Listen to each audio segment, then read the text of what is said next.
अस्सलाम वालेकुम। कैसे हैं आप सब? उम्मीद करती हूँ सब खैरियत से होंगे। अल्लाह ताला सबको अपनी हिफ्ज़-ओ ईमान में रखें, हर तरह की परेशानी, बीमारी और मुसीबतों से बचाएं।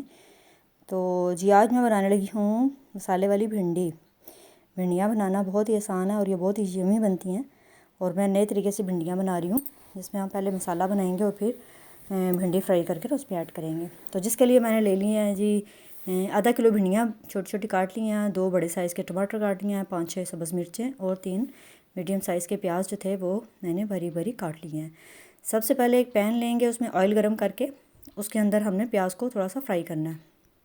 मैंने ये 3 मीडियम साइज़ के प्याज लिए हैं, इनको हल्का सा फ्राई करना है, बहुत ज़्यादा फ्राई नहीं करना, बस हल्का सा इनका ना कलर चेंज करना है। इतनी देर तक हम इनको फ्राई करते रहेंगे। तो ये भिंडियाँ जो सी है ना, गर्मियों की सबसे मज़ेदार जो सब्ज़ी होती है। तो ये सभी बड़े शौक़ से खा लेते हैं, बड़े छोटे सबको बहुत ही पसंद होती है। हमारे घर में तो सबको बहुत पसंद है। तो इसलिए मैं जो सा ना हफ़्ते 10 दिन बाद ज़रूर भिंडियाँ बना लेती हूँ। तो प्याज को हल्का सा कलर चेंज करने तक फ्राई करेंगे, फिर उसके अंदर ना भिंडियाँ शामिल कर देंगे। तो भिंडी को भी डाल के ना साथ में फ्राई करते रहना है। इतनी देर तक फ्राई करना है कि जब तक कि प्याज का कलर थोड़ा सा ब्राउन नहीं हो जाता। इतनी देर तक हम भिंडियों को भी फ्राई करते रहेंगे। भिंडी भी फ्राई हो जाएगी और साथ में प्याज का कलर भी चेंज हो जाएगा। इतनी देर तक हम इसको फ्राई करते रहेंगे। तो इसके अंदर ना कोई भी नमक वगैरह ऐड नहीं करना, बस खाली ऑयल में इसको फ्राई करते रहना है। तो देखें जी प्याज जो उनसे काफ़ी ब्राउन हो गए थे। तो इतना करने के बाद हमने इसको भिंडी को पैन से निकाल देंगे, किसी बाउल वगैरह में निकाल के इसको रख देना है। तो ये तकरीबन 5-6 मिनट लगे होंगे इसको भिंडी को फ्राई करने में। इतनी देर तक फ्राई करने के बाद मैं इसको बाउल में वापस निकाल रही हूँ। तो आपने इस भिंडी को निकालने के बाद ना कवर कर देना, ताकि ये ठंडी ना हो। अगर ठंडी हो जाए ना तो फिर वो जल्दी नरम नहीं होती, गलती नहीं है। तो इसलिए किसी बर्तन में निकाल के उसको कवर करके रख दें। भिंडी ऐसी सब्ज़ी है ना जो 2 टाइम नहीं खाई जाती, एक टाइम ही मज़े की लगती है, अगले टाइम में इसका ना टेस्ट चेंज हो जाता है। तो मैं इसलिए आधा किलो ही बनाती हूँ, ताकि एक टाइम में ये ख़त्म हो जाए।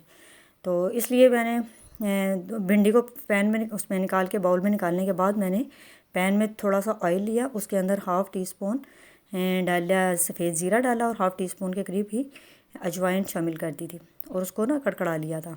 फिर उसके अंदर मैंने जो 2 टमाटर काटे थे वो डाल दिए, 5-7 मिर्चें थी, सब्ज़ मिर्चें बारीक काट के वो डाल दिए, साथ में लहसुन अदरक का पेस्ट शामिल कर दिया था। इस मसाले को हम अच्छी तरह से भूनेंगे,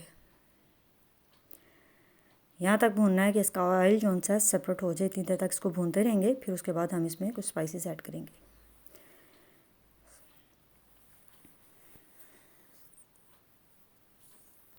अच्छी तरह मसाला भून गया है, तो अब इसके अंदर हम डालेंगे जी लाल मिर्च का पाउडर।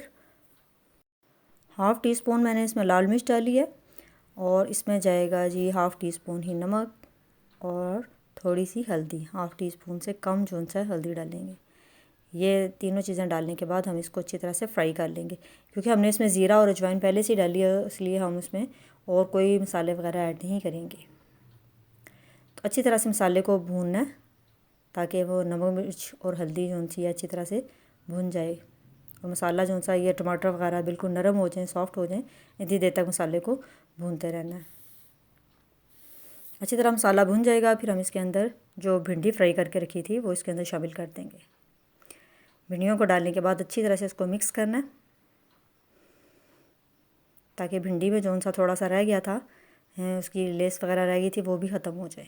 मसाले के साथ ये भुनने से ना भिंडी का बहुत ही मज़ेदार सा यमी सा टेस्ट बन जाता है और ये अंदर तक जो सा ना इसके मसाला चला जाता है। मैं अमूमन दूसरे तरीके से भिंडियाँ बनाती हूँ, जो सिंपल तरीका होता है, लेकिन कभी कभी जब ज़्यादा दिल कर रहा होता है फिर मैं इस तरह बनाती हूँ।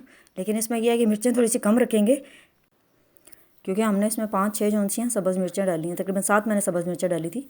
तो उनके भी काफ़ी जो सा उसकी वजह से भी स्पाइसी हो जाता है। फिर इसको ढक्कन बंद करके थोड़ी देर दम पे पड़ा रहने देना है, ताकि ये अच्छी तरह से पक जाए। फिर मैंने 3 लेमन का जूस निकाल लिया था और वो इसमें ऐड कर देना। लेमन जूस डालने से भिंडी इतनी मज़ेदार बन जाती है ना, खट्टी खट्टी सी, बहुत ही इसका यमी टेस्ट हो जाता है। तो ये लेमन डालना बहुत ज़रूरी होता है इसमें ना। इसकी लेस जो होती है वो बिल्कुल ख़त्म हो जाती है और भिंडी इतनी परफेक्ट बनती है। आप बना के देखिएगा, बहुत ही आपको यमी लगेगी। ये न्यू रेसिपी जो सी है ना, मतलब बहुत ही यमी होती है, मज़ेदार इसका टेस्ट होता है। तो ये आप ज़रूर ट्राई कीजिएगा। भिंडियाँ पकाने के बाद फिर मैं ऊपर चली गई थी। आज मुझे ऊपर कुछ काम करना था। मैंने कहा ईद आने वाली है, आहिस्ता आहिस्ता जो सा घर की सफाई वगैरह शुरू करते हैं, ताकि जो सा ईद के करीब घर बिल्कुल साफ़ हो जाए। तो ये मैंने कुछ चिड़िया के जो सा नस्ट लिए थे, ये बहुत ही खूबसूरत मुझे मिल गए थे और मैंने ये दीवार पे लगाए क्योंकि चिड़िया बार बार नीचे आ रही थी और उसको घर बनाना था। उसको कभी कहीं पे गंद डाल रही थी, तिनके वगैरह इकट्ठे करके ना बहुत ज़्यादा गंद कर रही थी। तो मैंने ये 3 ला के लगा दिए। जब चिड़िया का दिल करेगा तो इसमें आके आराम से अपना अंडे वगैरह दे देगी। तो बस मैं ऊपर जा रही थी छत पे, तो ये हमारी दीवार जो सी है ना, साथ वालों ने घर बनाया था, वो पानी लगाते रहे हैं, जिसकी वजह से काफ़ी जो सा ना इस दीवार पे असर हुआ है और ये काफ़ी इसका पेंट जो सा ना ख़राब हो गया। तो बस ये मैंने सीढ़ियों में जो से छोटे छोटे से प्लांट्स रखे हुए थे जो धूप से बाहर ज़रा ख़राब हो रहे थे, तो वो यहाँ रखे हैं। तो माशाल्लाह उनको ये जगह पसंद आ गई है। यहाँ पे हल्की हल्की सी जो सी हवा भी इनको मिलती रहती है। तो लेकिन गर्मी इतनी ज़्यादा है कि डेली जो सा ना पौधे खुश्क हो जाते हैं और इनको पानी देना पड़ता है। गर्मियों में मेरा जो सा ना काम डबल हो जाता है पौधों को पानी देने की वजह से ना। हर तरफ तो मैंने पौधे रखे हुए हैं और मुझे पौधों का इतना ज़्यादा शौक़ है, तो इसलिए फिर इनका बहुत ज़्यादा केयर भी करनी पड़ती है। गर्मी में हर जगह जो सा फिर जा जा के पौधों को पानी भी देना पड़ता है। अगर पानी नहीं देंगे तो वो बिल्कुल येलो होना शुरू हो जाते हैं। तो मैं समझती हूँ कि ये भी एक सदका है, पौधों को पानी देना, इनका ध्यान रखना। अगर हम देखा जाए तो सदक़े जो हैं बहुत तरह से हो जाते हैं। किसी को मुस्कुरा के मिलना, किसी को खाना खिला देना, किसी को पानी पिला देना, मतलब पौधों का ध्यान रखना, पौधे लगाना, ये भी एक सदका जारिया होता है। और खुशी खुशी किसी को अपने पौधे दे भी देना। और ये मैंने सीढ़ियों में खूबसूरत सी सीनरी लगाई हुई है जिसमें अल्लाह ताला का नाम है, ला इलाहा इल्लल्लाह लिखा हुआ है, कलमा लिखा हुआ है और दुआएं छोटी लिखी हुई हैं। बहुत ही खूबसूरत मुझे ये लगती है, इसलिए मैंने इसको सीढ़ियों में लगा दिया। सीढ़ियाँ चढ़ते हुए मैं पढ़ती रहती हूँ, सामने नज़र पड़ती है और बहुत ही अच्छा लगता है। और धूप चेक करें कितनी ज़्यादा धूप हुई हुई है। तो बस ये मेरा ऊपर वाला पोर्शन है। तो ये बस सिंपल सा मैंने रखा हुआ है, बिल्कुल सादा सा। ये जो घर की जो ज़रूरत की नहीं चीज़ें होती हैं वो ला के मैं ऊपर रख देती हूँ। तो मतलब कह लें स्टोर कह लें, कमरा कह लें, जो भी कह लें, मेरा आराम जो मुझे ना इस कमरे में आके बहुत ज़्यादा मिलता है। मुझे बहुत सुकून मिलता है क्योंकि मुझे सिलाई करने का बहुत शौक़ है। और ये मैंने ऊपर अपना कमरा जो सा इसीलिए रखा हुआ है कि मैं आराम से सुकून से बैठ के जो सा ना अपने कपड़े यहाँ सिलाई करती रहती हूँ। कोई नीचे मतलब नीचे होता है ना, सारे बच्चे बार बार आ रहे हैं जा रहे हैं, इस तरह हो रहा होता है। तो ऊपर मैं आराम से सुकून से ना साइड पे मैंने अपनी ये मशीन रखी हुई है। सामने बड़ी सी खिड़की है जिससे बहुत ज़्यादा लाइट आती है। तो ये मेरी शादी की अलमारी है, मेरे जहेज़ की जो सी है ना। ये नीचे हमने फिर अलमारियाँ बनवा ली थी। ये अलमारी सब अलग मतलब इतनी ज़रूरत नहीं थी इसकी, फिर मैंने ऊपर रखी। तो ये बड़ी सी खिड़की है, यहाँ से बहुत अच्छी रोशनी आती है। और ये मैं अपना ईद का सूट सिलाई कर रही थी, जब सिलाई हो जाएगा फिर इंशाल्लाह आपको दिखाऊंगी। मैं खुद से इसकी डिज़ाइनिंग कर रही हूँ, तो कंट्रास्ट में सूट बन रहा है। जब सिलाई हो जाएगा फिर मैं इंशाल्लाह आपके साथ शेयर करूँगी। और ये मेरे हस्बैंड ने अपना मोबाइल और लैपटॉप वगैरह ये भी ऊपर रखा हुआ है। जब वो फारिग हो जाते हैं फिर ऊपर आके वो भी अपना काम वगैरह करते रहते हैं। तो बस ये कमरा नुमा स्टोर, स्टोर नुमा कमरा, जो भी इसको कह लें, जो भी दर्जा दे दें। तो ये बच्चों के लिए अलमारी ली थी, तो ये भी नीचे अब इसकी ज़रूरत नहीं थी, फिर ये ऊपर हमने रख दी। और एक लोहे की भी अलमारी हमारे पास होती थी, फिर वो किसी को दे दी थी क्योंकि इतनी ज़्यादा अलमारियों की भी ज़रूरत नहीं थी, तो फिर वो हमने किसी को दे दी थी। तो बस ये कमरा है, ऊपर 2 बेड रखे हुए हैं और 2 चारपाइयाँ बिछाई हुई हैं, 2 अलमारियाँ पड़ी हुई हैं, एक पेडिस्टल फ़ैन पड़ा हुआ है और 2 बड़ी बड़ी सी इस कमरे में खिड़कियाँ।